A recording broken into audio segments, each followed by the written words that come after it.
Hi everyone, I'm Jenna from Susquehanna County Tree Hub Workforce. Today we are doing our weekly virtual Workforce Workshop Wednesday. It's a big tongue twister, but I love to say it. Today we are lucky enough to have with us Brenda Mills, and I'm going to let her introduce herself to you in a minute.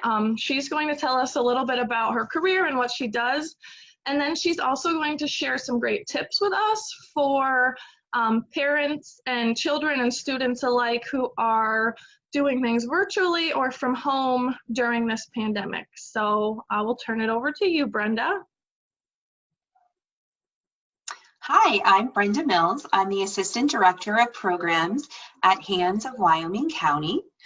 I hope everyone is doing as well as they can during this unprecedented time of spending a lot of time home together and still trying to balance work and parenting and family life. Yeah, it's crazy times. Yeah, it definitely is. So Brenda, what makes your job essential? That's the big term going around right now, you know, essential careers. What makes your job essential? Because you are currently working right now. Yes. So again, I work for HANDS of Wyoming County. So we are a nonprofit agency located in what used to be the former Mahoopany Elementary School. HANDS of Wyoming County is a nonprofit, and under that nonprofit, we have many different programs.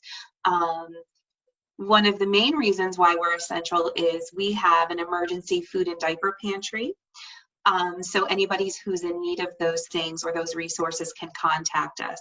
But another facet of HANDS of Wyoming County is our Parents as Teachers program. And that's a home visiting program that supports families in their parenting, understanding child development, helping them understand how the 5 protective factors are very important for healthy family relationships and the well-being of families. So of course, at this time, when families are under unprecedented stress, it was really decided by our county officials and our local government that we wouldn't want to pull that resource away from families when this is probably one of the most stressful times everybody's going through. But of course, our home visiting can't look like it has historically. We're no longer able to go out into the homes, but we've been able to set up a virtual or cellular visit platform where we're still continuing to have contact with our families. We still check in with them and do about an hour visit twice a month in whatever platform works for them. You know, we live in a very rural community, and a lot of our families don't have appropriate cell service or internet, so we're able to offer them just traditional teleconferencing over the phone. And it's just a nice break. It's a nice time to remember parents. They have to take care of their own family well-being, their own personal well-being before they can help everyone in their family that's relying on them. So they're just, you know, 2 of the reasons why we're deemed essential and why we've been continuing moving on and helping serve families in a very different way. Right. And I can speak for, you know, I've been involved with HANDS a lot, and what you guys do all the time is amazing. So thank you for that all the time and for now, for being one of those essential things right now that's really helping people. I think that really helps everything. And I will leave links in the comments of this video, so anyone who wants can check out what HANDS has to offer, anything about them. So I will do that also. And Jenna, I would just like to say for a moment that we are still enrolling new families.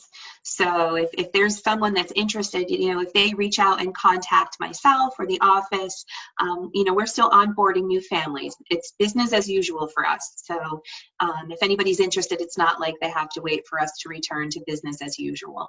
Awesome. Well, that's great to know. I will definitely leave all the information then for everyone to see if anyone is interested in the great services that HANDS has to offer.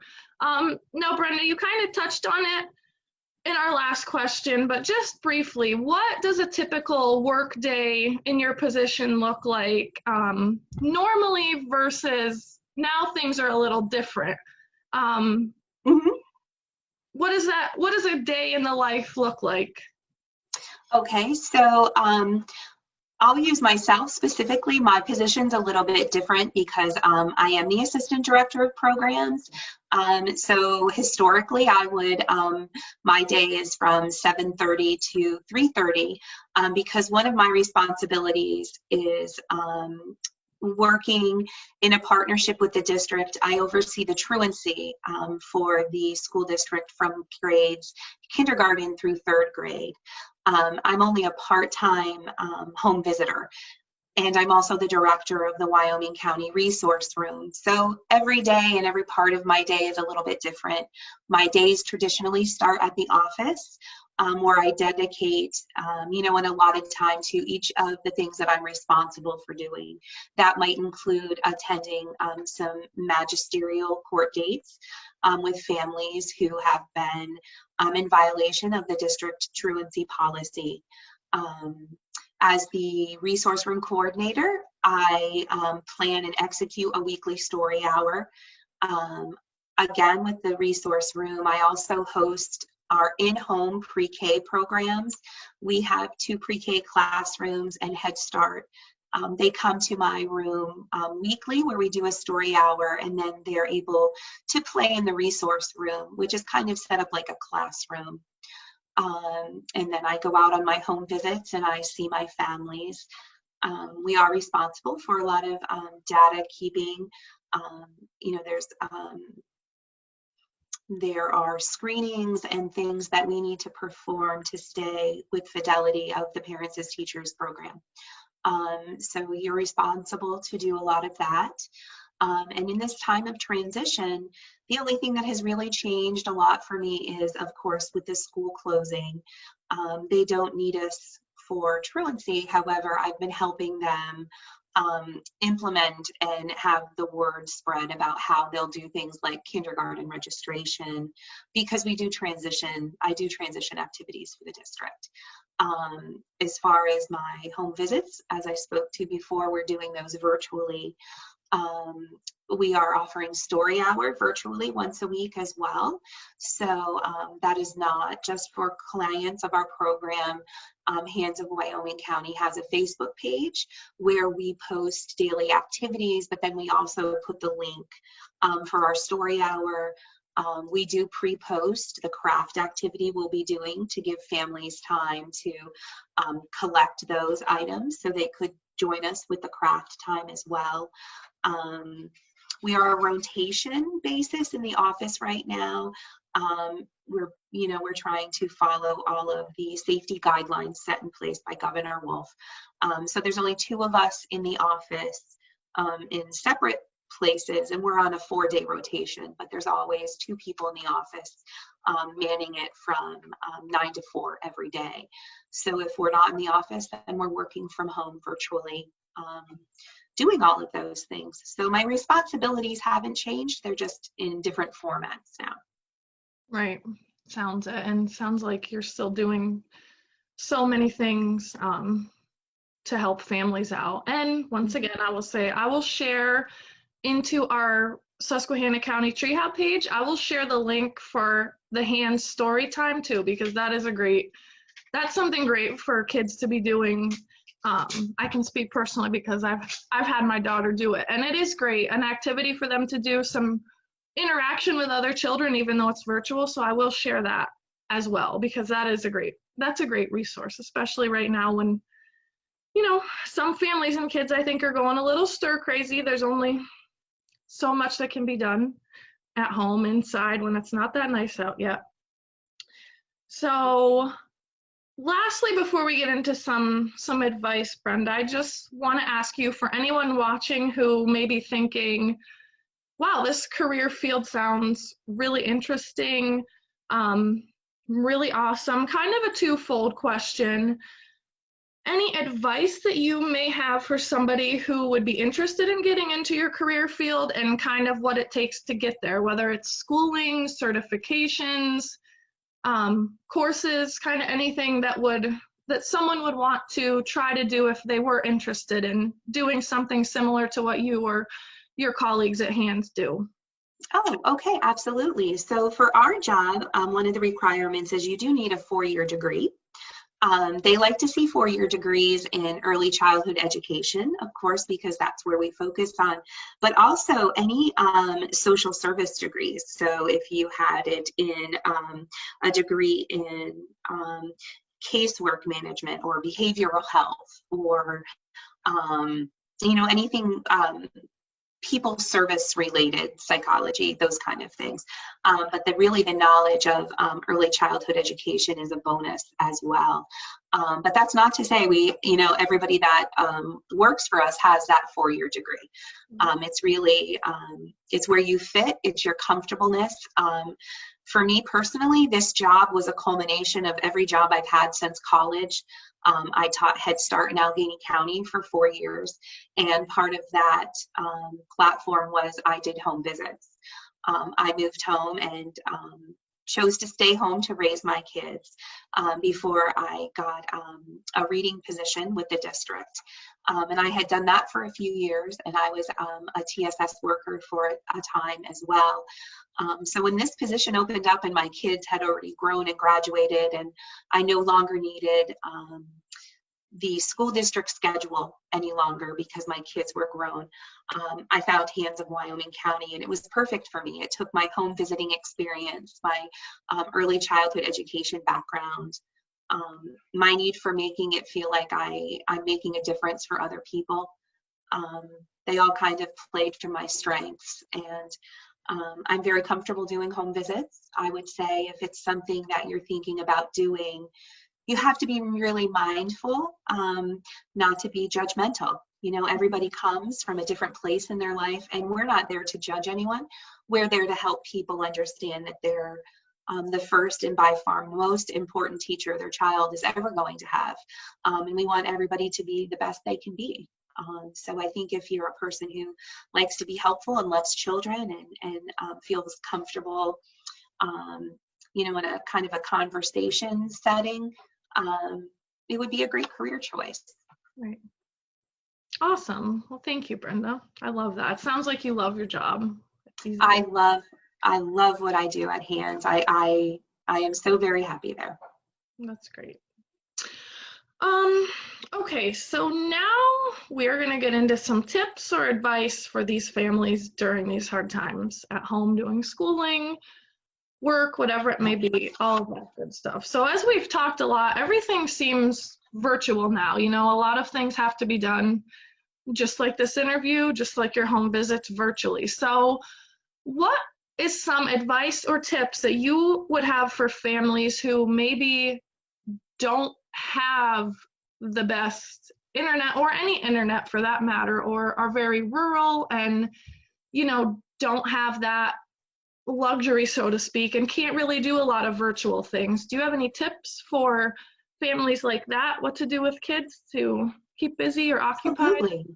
Great question, Jenna. I first want to preface by saying I don't want those families to feel like their children are missing out on anything. Learning can take place in any everyday activities, and sometimes I think we have too much screen time, and it's nice just to step back. So some of the things that I think parents don't realize are instructional, that children can be learning things, are things like matching and sorting socks and clothes, or matching and having them put shoes in people's rooms or wherever they go. Matching, sorting, and classifying is a very important skill, especially for the young child. So there are things that they can even do to be helpful around the house where they're still engaged in learning. I think that helping adults cook in the kitchen, we're talking about counting and measuring, fine motor control in terms of pouring. Plastic knives are a child's best friend. So if you work on peeling, slicing, spreading, having them make their own sandwiches, these are always, they're all incredible developmentally important milestones that they could be working on. And I am confident that at some point the sun's going to shine and it is going to be nice outside.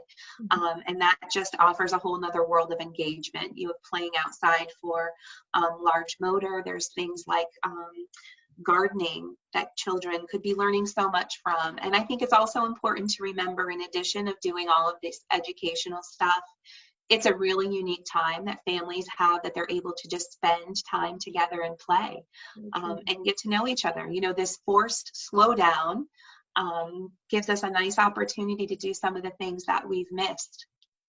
Yeah, that's a great positive spin. I do love that. And I agree, definitely. Now, more so for a little bit older population of kids now, how about some advice or tips for these students and parents alike who are now having to do schoolwork from home, you know, things that they are now kind of becoming mandatory in this whole different setting where they're having to do this from home while also living in this hard time that we're living in. How about some advice for those kids? Well, I think it would be important to remember that, and it's just my understanding and how I'm perceiving things, that the kids are going to be evaluated on effort and time that they're putting in. And I don't think this is a time to stress out that maybe they're not understanding something, or that their parents aren't able to help them understand it. I think making the attempt and the honest effort put forward, I think all that anybody's asking people to do is to do their best. You know, this isn't really a time to stress about not knowing everything. I think, you know, making the attempt and just trying and putting in your hours and making that effort will go a long way. And I think parents should remember, you know, not everybody is a teacher, right? We all have our own professions.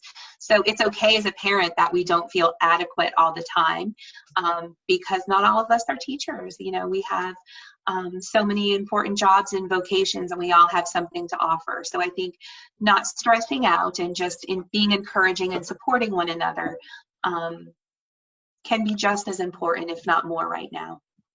Absolutely. So we've touched a little bit on these milestones and continuing to work on growing and developing. What are some ways that families could continue to work on those developmental or educational milestones during this time? You've already touched on a few things, but maybe just some more ways to continue working on these things for children of any age.